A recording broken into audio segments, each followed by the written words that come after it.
Such an appropriate song. Welcome to another edition of ITW, the show that's going to help you enhance instruction through innovation. As you can see, here we go again on my own. Here I am, Aubrey Harrison here. David cannot be with us. I think he's just ducking me. We play fantasy football, and David and I are facing off this week, and he's about to get smoked. So I think he's just ducking me. But so I'll give him a break about that. But today the show's going to go on even without him. And today we're going to be talking about playlists. Playlists are a great thing that you can do when we talk about blended learning. We're talking about personalization. Playlists are a great tool to use to kind of accomplish a lot of those things. We're going to be giving you guys some options, some different tools that you can use to create your own playlists, to tailor the needs of your students and your content. So we'll be providing some of those to you so you can take a look at them and play with them. But playlist is the topic of the day today, so stick around as you watch this week's edition of ITW.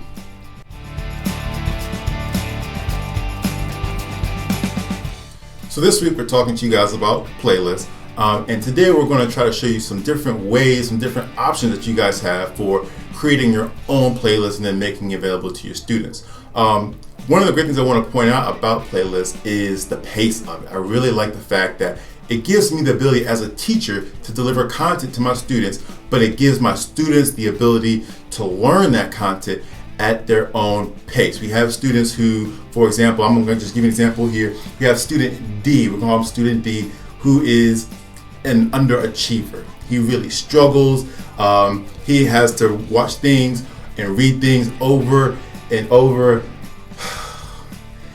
and over again, and you have some of those students in your class and they need more time to get that content. Whereas you may have another student, we'll call him student A, who is just smooth and athletic and intelligent, and he just needs to watch it one time, he's picked up and he's got it and he can run with it. So to be able to meet the needs of students D and A, we can create these playlists and let these students learn at their own pace. So that's some of the great things that I like about having playlists. So let me show you some examples of some different tools that you can use to create your own playlist. The first one I want to mention to you is Educanon. Educanon allows you to create, to pull in a video, and then within that video, you can create several different questions. You can build questions in there to ensure that your students are getting it. Once you have put the videos in there, once you put the questions within the video, then you can assign it to your students and just monitor their progress from there. And then what you can do is continue to create these videos and build those questions and give these students a series of videos and just monitor how they're doing, making sure those concepts are being learned and understood by our students. So Educanon is one option that you can try to take a look at and see how that fits into your instruction. Another option that you might like is Lesson Paths. Lesson Paths is something that used to be called Mentor Mob, but essentially the way this works is you can create a lesson path, hence the name, and you can create all these different steps that will include a variety of different resources. You can pull in videos just like you could in Educanon. You can also pull in paste links to different websites or embed them in there. You can also upload files that you may have on your computer, maybe a worksheet or something like that you want to take a look at, or maybe a poem, something along those lines. They can do that. You can write your own, I think they're called articles, but you can write your own information in there for students to read. They have quizzes that you can build in there too. And so you can just find that information and put it all into that and all of those different steps, share it with your students, and now your students are just following those steps to learn these concepts. So it's a great tool to have. Lesson Paths is another good option that I would recommend that you guys take a look at. The last one I want to mention to you is probably my favorite of all, is BlendSpace. BlendSpace is a great playlist tool that pulls from a variety of different resources to give your students, to me, the best experience. So when you go to BlendSpace, all you have to do is on the right hand side, you just put a search in for whatever your content is, whatever you say. If you're talking about fractions, you can type in fractions there, and now you can search for fractions from YouTube. That's an option. Google is an option, which is really huge to me because now you're pulling in from everything that's in Google. You're talking about websites that could be games, could be documents, videos, all sorts of things. But YouTube and Google are options. Educreations That's a good option that you have as well. You can pull things from your Google Drive, or if you already have something, a video that you've already created that's on your computer, you can pull that in as well. And all you have to do is, once you find what you want, just drag it in there, and now it's ready for your students to view. Once you get a series of things in there, you just make that video available to your students. Now they're ready to go. You can also include your own kind of text and playlists and quizzes if you want to write your own in BlendSpace as well.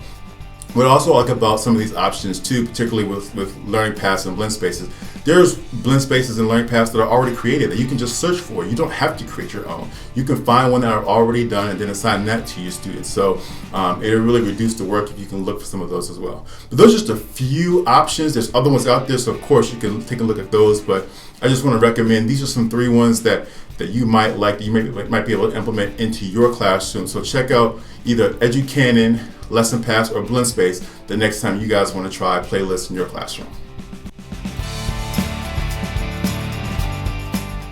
That's going to do it for this week's edition of ITW. Hopefully you got something from these playlists. These are just a few options that we thought you might be interested in.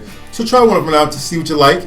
And if it doesn't work, there's plenty of other ones out there. We just try to mention a few just to kind of get the brain going for a little bit with using playlists. Before I leave, I do want to send out a couple of thank yous. There's some people that are big supporters of ITW and CLN as a whole. And we want to thank them so much for their support. First, we want to thank the CMS blog. If you guys have not seen the CMS blog, there's one. If you go to cmsteachingandlearning.weebly.com, there is a blog post there that has some awesome information from CMS people. It is for CMS, made by CMS.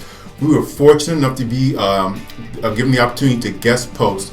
So we put a post out there, but even if you don't read our post, there's plenty of other ones. I'm sure you'll find something that will be of interest to you. But if you go to that blog, you'll find some great information about education and different ways of how you can transform the way you teach and the way students learn. So check that out. We want to thank them for the love. We also want to thank our CMS Communications Department. They were so gracious to put David and I on the front page of not only the CMS Intranet, My CMS, but also when you go to CMS Insider, they have some information about CLN there. Thank you so much. There's a lot of information in there too that is relevant to your job, relevant to what you do here at CMS. We thank them. I also want to send a very special thank you to some students at Hawk Ridge Elementary. They have started their own podcast, and I was very fortunate enough to be their first host or their first guest. They interviewed me. It was awesome. You guys did a great job. You guys with Ms. Castlebaugh at Hawk Ridge, thank you so much for inviting me. I had so much fun. As always, I want to hear what you guys want to hear. I want to know what you guys want to learn more about. So you can always contact us on Twitter at CMS to the core.